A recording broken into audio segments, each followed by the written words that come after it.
ഈ വീഡിയോ അവസാനം വരെ കാണാതെ ഇത് എന്ത് ടൈപ്പ് വീഡിയോ ആണെന്ന് നിങ്ങൾക്ക് മനസ്സിലാവാൻ ചാൻസ് ഇല്ല. അതുകൊണ്ട് തന്നെ വീഡിയോ അവസാനം വരെ കാണുക. അതിനുശേഷം ഇത് ഏത് ടൈപ്പ് വീഡിയോ ആണെന്ന് മനസ്സിലായെങ്കിൽ നിങ്ങൾ കമൻറ്റ് ബോക്സിൽ കമൻറ്റ് ഇടാൻ മറക്കരുത്. ഓക്കെ, അപ്പോൾ ആദ്യം തന്നെ ഞാനൊരു ഹെയർ സ്റ്റൈലാണ് ചെയ്യുന്നത്. ഈ ചൂട് കാലത്ത് നല്ല ആശ്വാസമുള്ളൊരു ഹെയർ സ്റ്റൈലാണ്.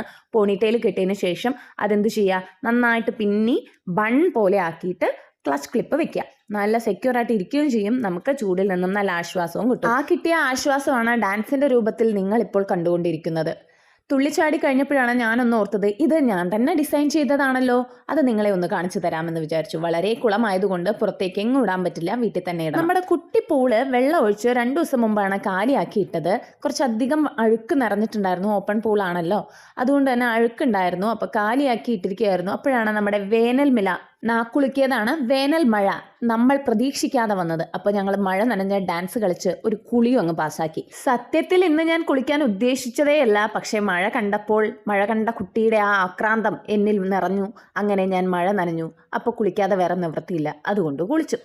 ശരി, എന്തായാലും കുളിയൊക്കെ കഴിഞ്ഞ് വന്ന് ഒന്ന് സെറ്റായി മുടി ഒന്ന് ഡ്രൈ ആയപ്പോൾ ഞാനിതാ ഹെയർ സ്റ്റൈലിലേക്ക് വീണ്ടും കടന്നിട്ടുണ്ട്. അപ്പോൾ നിങ്ങൾക്ക് തോന്നും, ആഹാ ഇതിപ്പോൾ ഹെയർ സ്റ്റൈൽ വീഡിയോ ആണോ, ഡാൻസ് വീഡിയോ ആണോ, മിനി വ്ളോഗാണോ, എന്താണ് സംഭവം എന്നല്ലേ? അത് തന്നെയാണ് ഞാൻ ആദ്യം പറഞ്ഞത്. ഇത് ഏത് ടൈപ്പ് വീഡിയോ ആണെന്നറിയാൻ നിങ്ങൾ അവസാനം വരെ കാണേണ്ടിയിരിക്കുന്നു. ബിക്കോസ് അതാണ് അതിൻ്റെ ഗുട്ടൻസ്.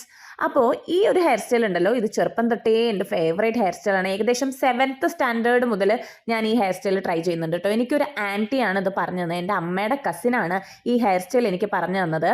അപ്പം മുതൽ ഞാൻ പിന്നെ ഇത് മാത്രമേ കെട്ടാറുള്ളൂ. പല ഫംഗ്ഷൻസിനും കാഷ്വലായിട്ട് പോകുമ്പോൾ പോലും ഇത് കെട്ടിയിട്ട് പോയാൽ എനിക്കൊരു കോൺഫിഡൻസ് ആണ് കേട്ടോ. ഞാൻ മാത്രമല്ല, എനിക്ക് പരിചയമുള്ള ഒട്ടുമിക്ക ഗേൾസിനും ഞാൻ ഈ ഹെയർ സ്റ്റൈൽ പരീക്ഷിച്ചു കൊടുത്തിട്ടുണ്ട്. എൻ്റെ അനിയത്തിക്ക്, കസിൻസിന്, നൈബേഴ്സിന്, ഈവൻ എൻ്റെ ഹോസ്റ്റൽ ഫ്രണ്ട്സിന് എല്ലാവർക്കും എൻ്റെ ഈ ഹെയർ സ്റ്റൈൽ അറിയാം. അപ്പോൾ ഇതെൻ്റെ അത്രയും കോൺഫിഡൻ്റ് ആയിട്ടുള്ള ഒരു ഹെയർ സ്റ്റൈൽ ആയിരുന്നു കേട്ടോ. ഇതുപോലെ എനിക്ക് ബാക്കിൽ ബൺ കെട്ടാനും ബട്ടർഫ്ലൈ കെട്ടാനും ഒക്കെ അറിയാം. പക്ഷേ നിർഭാഗ്യവശാൽ എനിക്ക് ജനിച്ചതൊരു ആൺകുഞ്ഞായിപ്പോയി. അതിന് മുടി കെട്ടി കൊടുക്കാൻ പറ്റില്ലല്ലോ. അതുകൊണ്ട് തന്നെ എൻ്റെ ഹെയർ സ്റ്റൈൽ മോഹങ്ങൾ അവിടെ പുഷ്പിക്കാതെ പോയിരിക്കുകയാണ് ഗൈസ്. എന്തായാലും നിങ്ങൾ ഈ ഹെയർ സ്റ്റൈൽ ശ്രദ്ധിച്ച് കാണുന്നുണ്ടെന്ന് വിശ്വസിക്കുന്നു. ആദ്യം കെട്ടിയ ഹെയർ സ്റ്റൈൽ പോലെ തന്നെയാണിത്. പക്ഷേ ഒരു ട്വിസ്റ്റ് ഉള്ളത്, അത് മേലേക്കാണ് പിന്നുന്നതെങ്കിൽ ഇത് താഴേക്കാണ് പിന്നേണ്ടത്. മുദ്ര ശ്രദ്ധിക്കണം, മുദ്ര. അപ്പോൾ അങ്ങനെ ഹെയർ സ്റ്റൈലൊക്കെ സെറ്റാക്കിയിട്ടുണ്ട്. എനിക്കെന്താണെന്ന് അറിയില്ല, ഭയങ്കര ഇഷ്ടമാണ് മുടിയിൽ ഓരോ പരീക്ഷണങ്ങൾ നടത്താൻ. നിങ്ങൾക്കറിയാവുന്നതാണല്ലോ, ഞാൻ എപ്പോഴും ഒരു നേരെടുക്കുന്നത് സിക്സാഗ് നേരാണ് എടുക്കാറുള്ളത്. അങ്ങനെ പല രീതിയിൽ ഞാൻ മുടിയിൽ പരീക്ഷണങ്ങൾ നടത്തിയിട്ടുണ്ട്. എൻ്റെ ഹോസ്റ്റൽ ഫ്രണ്ട്സിനും കോളേജ് ഫ്രണ്ട്സിനും ഈവൻ എൻ്റെ ഇപ്പോഴത്തെ ഫ്രണ്ട്സ് അറിയാവുന്നതാണ് ഞാൻ മുടിയിൽ നടത്തുന്ന പരീക്ഷണങ്ങൾ.